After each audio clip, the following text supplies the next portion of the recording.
Olá, nós estamos aqui na nossa aula de contabilização. Nessa aula nós vamos tratar da contabilização de operações de crédito por antecipação de receita orçamentária e vamos falar também do balancete de verificação. Bom, nós começamos pela contabilização das operações de crédito e o que tem de importante aqui que você precisa lembrar. Operações de crédito, como regra, são receitas orçamentárias. Porém, operações de crédito por antecipação de receita orçamentária não é considerado uma receita orçamentária. Olha que confusão. Não é, é considerado um ingresso extra-orçamentário, portanto é uma exceção à regra. E quem disse que isso é uma exceção? De onde vem essa informação? Da Lei 4.320. Então, a Lei 4.320 determina que operações de crédito por antecipação de receita orçamentária é considerado um ingresso extra-orçamentário. Dá uma olhadinha aqui comigo no artigo da lei. Trouxe para você, está aí no seu material. Lei 4.320, o artigo 3 fala sobre o assunto aqui no parágrafo único. Veja o que ele diz ali, ó. A lei de orçamentos compreenderá todas as receitas, inclusive as operações de crédito autorizadas em lei.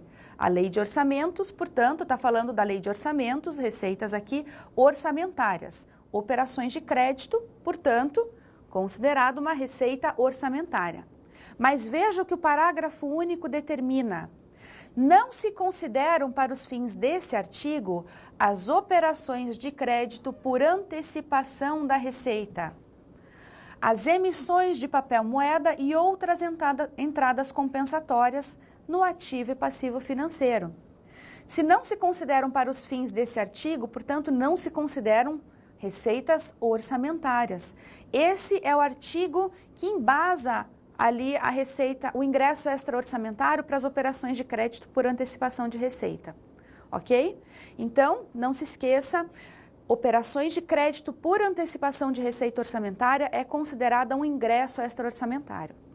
E para contabilizar essa operação? Então, veja, pensa comigo, se eu te falei que essa operação de crédito por antecipação de receita é considerado um ingresso extra-orçamentário, você vai contabilizar no subsistema orçamentário? Não. Se não é uma receita orçamentária, não vai fazer parte do subsistema orçamentário.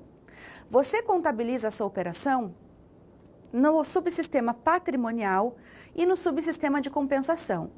E aqui a contabilização no subsistema de compensação, ela é bem cheia de etapas, vamos dizer assim. Você passa por várias contas, por várias contabilizações até encerrar o processo.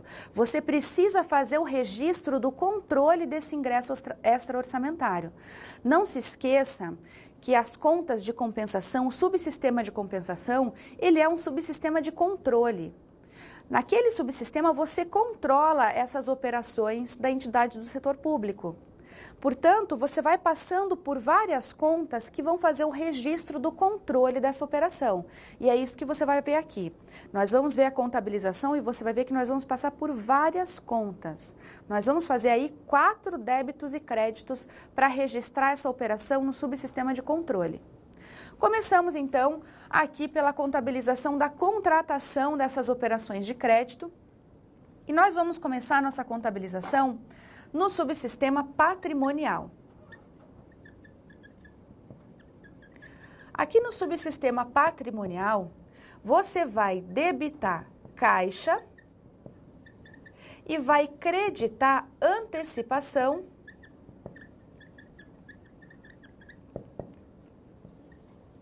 de receita. Por que você está debitando caixa? Porque está entrando dinheiro, ok? Entra dinheiro, você vai registrar. Antecipação de receita orçamentária é o nome da conta, ok? Lembre que a gente está falando de operações de crédito por antecipação de receita orçamentária, mas não se confunda, não esqueça que é considerado um ingresso extra-orçamentário. Então, essa é a contabilização no subsistema patrimonial. Você está registrando a entrada de dinheiro por antecipação de receita orçamentária, ok? Entrando dinheiro, portanto, no teu caixa. É um ingresso extra-orçamentário, é uma entrada de dinheiro. Agora nós vamos fazer o registro no subsistema de compensação. O registro nesse subsistema, ele vai acontecer, como eu te falei, em 4 débitos e créditos, em 4 lançamentos de débito e crédito. O primeiro lançamento que nós vamos fazer, nós vamos debitar a conta de controle da disponibilidade de recursos e vamos creditar a conta de disponibilidade por destinação de recursos. Certo? Primeira contabilização que nós fazemos. Perceba o seguinte, essas contabilizações no subsistema de compensação é para registrar o controle dessa operação, desse ingresso extra-orçamentário. Então, primeiro nós registramos o controle da disponibilidade de recursos e creditamos disponibilidade por destinação de recurso. Agora, na segunda contabilização, nós vamos transferir, nós vamos tirar, vamos zerar esse saldo de disponibilidade por destinação de recurso. Eu vou até fazer aqui em azul para você não se confundir.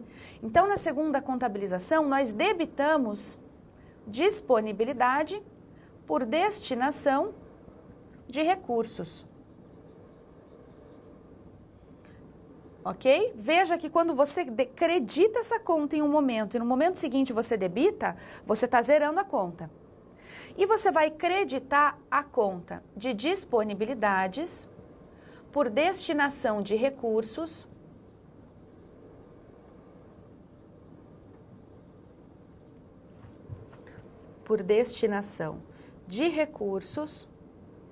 comprometida por liquidação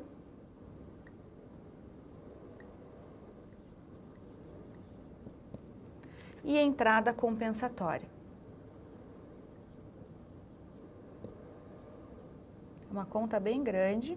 Aí no seu material você tem o número de todas essas contas, então você até consegue comparar.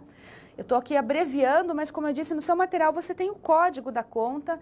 Esse código da conta que está aí no teu material é o código que está descrito, informado no plano de contas aplicado ao setor público.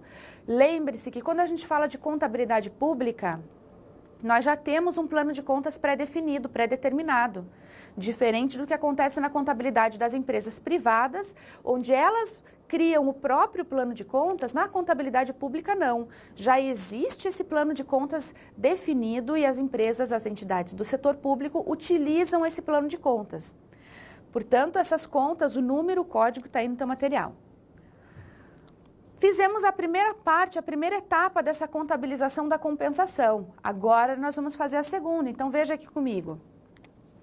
Vamos continuar essa contabilização, ainda no subsistema de compensação, e nesse momento eu vou debitar a conta de obrigação contratada, operação de crédito e credito a conta de execução de obrigação contratada.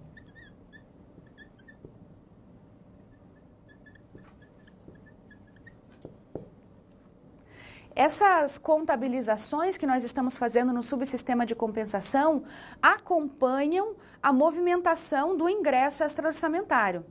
Na contratação do ingresso, eu simplesmente contabilizo a entrada do dinheiro no caixa e o registro da antecipação da receita orçamentária. Mas no subsistema de compensação, que é um subsistema de controle, você vai registrando as movimentações desse ingresso extra-orçamentário. Então, no primeiro momento, você registra lá o controle da disponibilidade de recursos. E, por fim, você vai registrar a disponibilidade por destinação de recurso comprometida por liquidação e entrada compensatória. Agora, nós estamos contabilizando a obrigação contratada de operações de crédito e creditando a execução da obrigação contratada. Veja que nós estamos passando pelos momentos desse ingresso extra-orçamentário, as situações que vão acontecendo com esse ingresso extra-orçamentário.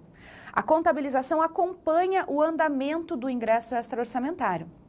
E agora, num segundo momento dessa contabilização, nós vamos debitar justamente essa conta de execução. Então, você debita a execução de obrigação contratada e vai creditar a execução de obrigação contratada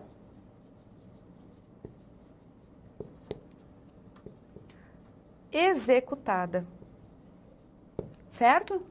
Você vai trazendo as informações para o seu balanço, para o seu patrimônio, né? Você traz as informações para o seu patrimônio da movimentação que ocorre nesse ingresso extra-orçamentário, certo?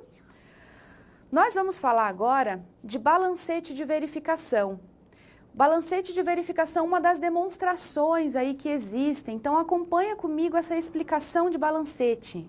Balancete de verificação, então. O balancete de verificação, ele não é considerado uma demonstração obrigatória, ele não está na lista de demonstrações obrigatórias. Portanto, ele é uma demonstração que não é obrigatória. Balancete de verificação, ele é um demonstrativo, na verdade. Qual é a função desse balancete? É identificar se o método das partidas dobradas foi aplicado corretamente. Então, a função é verificar se o total de débitos corresponde ao total de créditos, ok? No seu material você tem duas legislações aí, você tem o decreto 93.872 e tem também o decreto-lei 200. Esses dois decretos, eles trazem informações relevantes sobre o balancete de verificação. Veja, aqui esse decreto 93.872, ele cita que os órgãos de contabilidade prestarão assistência técnica que lhe for solicitada pelas unidades administrativas gestoras e lhes encaminharão mensalmente balancetes e demonstrações contábeis. Além disso, nós temos aqui no parágrafo único uma informação de que a cópia dos balancetes será remetida ao Tribunal de Contas da União. Veja, os órgãos de contabilidade, eles vão encaminhar mensalmente esses balancetes de verificação. E eles vão prestar assistência técnica às unidades administrativas gestoras, ok? Aí nós temos uma informação lá do Decreto-Lei 200, veja o que o Decreto-Lei nos informa. O Decreto-Lei nos diz que os órgãos de contabilidade, aqueles que vão prestar assistência técnica às unidades administrativas gestoras, eles inscreverão como responsável o ordenador da despesa. Então, nós temos o ordenador da despesa como responsável dos órgãos de contabilidade.